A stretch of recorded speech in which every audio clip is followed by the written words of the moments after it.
Hi everyone, Mr. Markwick here. The purpose of today's video is to introduce you to the idea of normal distribution. Now, I guess when we're looking at statistics, most data, if you collect enough of it, will take the shape of a normal distribution or a bell curve if it's displayed graphically, or it doesn't have to be exactly here. You can see that's kind of approximate, but we can use that to then determine how much or what percentage of data lies within certain standard deviations from the average.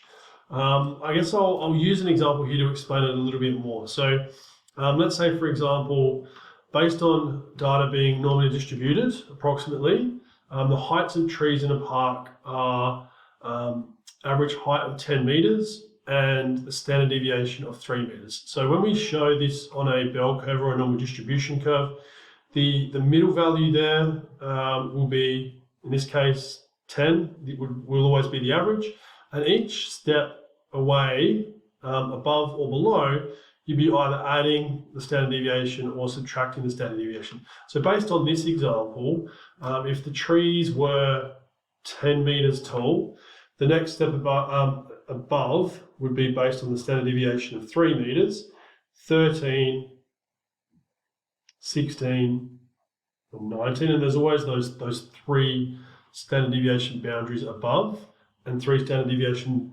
boundaries below, so 7 meters, 4 meters, and 1 meter.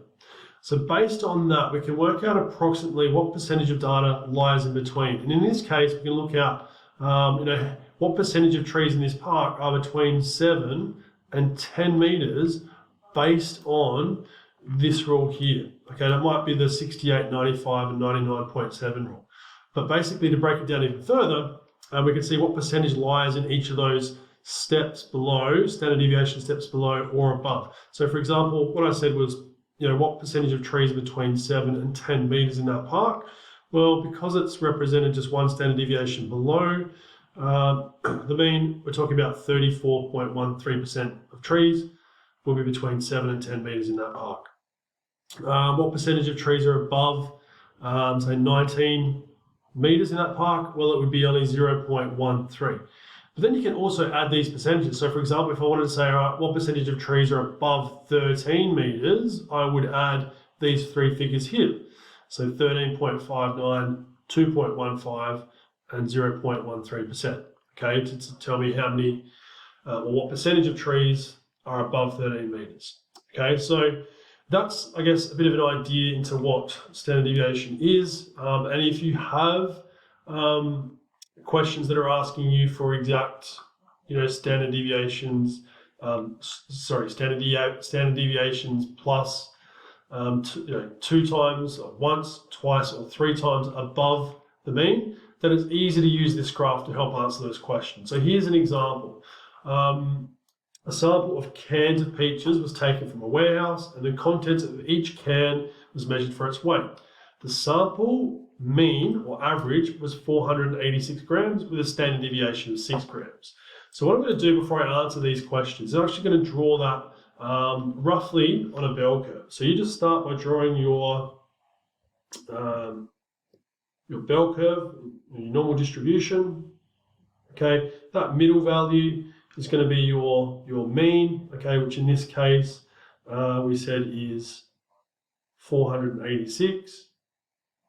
And then each step above, you're going to be adding another standard deviation, or in this case, 6 grams. So the step up for us here would be 492, 498, and 504. You can see I'm adding the standard deviation of 6 in this case each time. And on the left-hand side of that average or that mean, again, there's 3 standard deviation boundaries, and we're subtracting 3 each time. So 480, which is 486, take 6, subtract another standard deviation of 6, so 474, and then 468 grams. So then we can look at this and basically work out what percentage of cans weigh between 480 and 486 grams. So what section of the standard deviation does that, what section of the graph I've just drawn does that refer to? So we're talking about between 480 and 486. We're talking about in this section here, which is in between the mean and 1 standard deviation below the mean. Okay, so going back to our graph here, you can see that between the mean and 1 standard deviation below the mean, there is 34.13% of the data. So the answer to that question is simply, sorry, we'll get a pen out, is 34.13%.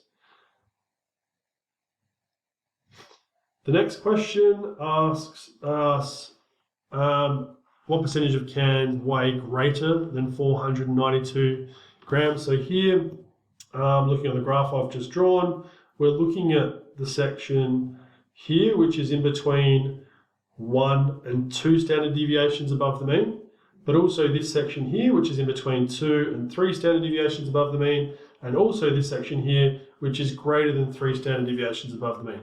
So what I'm going to do is I'm going to add the percentages in each of those 3 sections from this diagram here. So it's 13.59 plus, I'll write this down, so 13.59, we're adding 2.15, and we're adding 0.13, okay, to give us a total of, it works out to 15.87. So the answer will be 15.87% of cans weigh greater than 492 grams.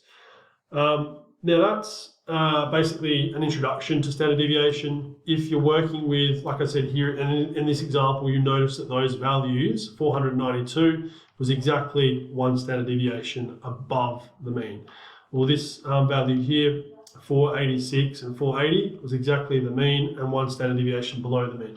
So if you're working with those values that are exactly 1, 2, or 3 standard deviations below or above the mean, you can just use this graph. In a coming video, I'll show you how to work out percentages for values that might fall in between those standard deviation values. So for example, what percentage of cans weigh 490 grams or above? You would need to use a graphics calculator for that. But I'll show you that in the next video. This one, just an introduction to normal distribution and how to work out percentages based on this graph here. Knowing, and you'll need to know obviously a few things. You'll need to know the mean and the standard deviation. Anyway, I hope that helps, and thanks for watching.